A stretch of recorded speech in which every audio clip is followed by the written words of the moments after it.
Well, we're going to move on because there was another fantastic match and it was in Australia last night. The Fijian and Drua, they are learning so quickly and they've put the entire competition on notice. 4 weeks in this competition, they beat the Rebels and they come within a whisker of knocking over one of the best sides in Australia, Ben. Yeah, look, it's exciting because you look at a team that first starts in Super Rugby. They generally take maybe 1 season, 2 seasons before they find their straps. Look at Hagwares, the other teams. Fiji and Drua, they've come in. They've already won a game, okay, so they've got the confidence now. And then they go and play this match against, the best team in Australia, the Reds, and they take them down to the wire, if they just maybe got the line out in the last play of the game. And I think that's exciting. I think it's great for the competition. And I think, especially when you referee games like this, when teams are running it from inside the 22 and anything can happen, it really keeps you on your toes as a ref. You have to run a lot. But it's exciting rugby and I think it's incredible. It's great to see. Yeah, we had Mick Byrne on last week. He's doing a great job. I just don't think deep down they believe yet, and I think it's coming. I don't think they've been consistent. First half was pretty average, a lot of penalties, and then they just explode. And so I think when they really think, actually, we can compete here, and coming up against the New Zealand sides will be another challenge for them. But if they can go out there and be confident, I just do not want you, Fiji and Drua, to change your game. Do not start playing like the other teams. Keep doing that stuff from inside the 22, because I think you'll put teams under more pressure because you'll be so unpredictable. Yeah, and teams will know going in against them, what you can't do is make mistakes. You make errors in behind your own line and they pick it up and they are gone. I mean, a replacement lock-loose forward goes 70 on them. I know he's played sevens, but that's the sort of danger you have against them. So that changes your mindset playing them as well. I just think there are so many things to love about the way they're playing. You saw Fiji last year. Does this actually... Because we brought them in, the Pacifica, into Super Rugby so that we could also help them internationally. Do you think now the mix with the European players and these guys getting better, do they become a real top 4 contention? It all started for me once they started playing in the NRC in Australia, just playing there for a couple of years. So all of a sudden, players coming from Fiji, playing in a different competition, playing different style of rugby, they've got a different understanding of what's required.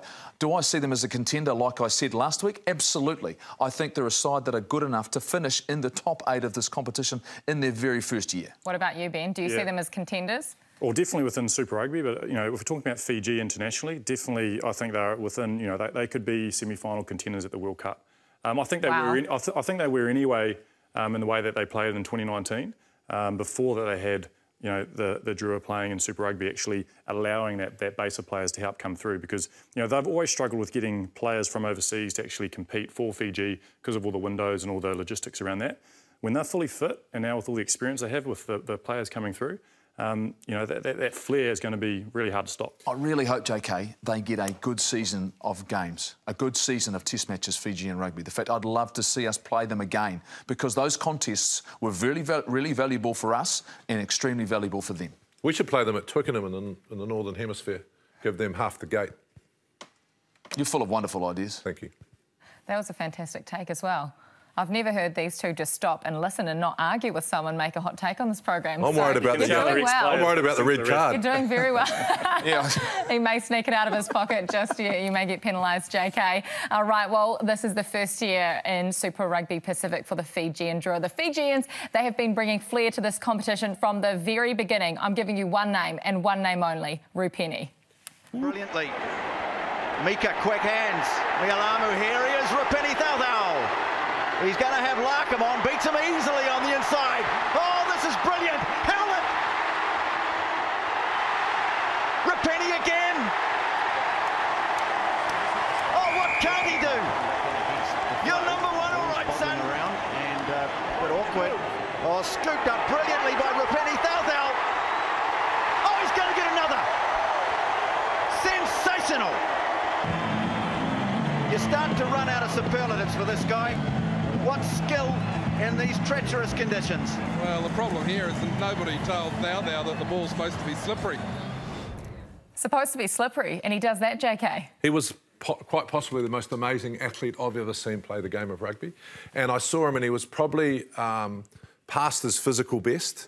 It was at 2003 World Cup where they played Scotland and they would have made the top 8 and he was just cutting them to bits from all over the park and he just ran out of juice in the second half, but they still got close enough. I mean, that is what I think the Fiji Drua will actually start creating. There'll be more of these really exciting athletes. That was magic, but it was far from that at Albany on Friday night, wasn't it? The Blues Highlanders. Ben, you were in the middle. What's a game like that like to referee? Well,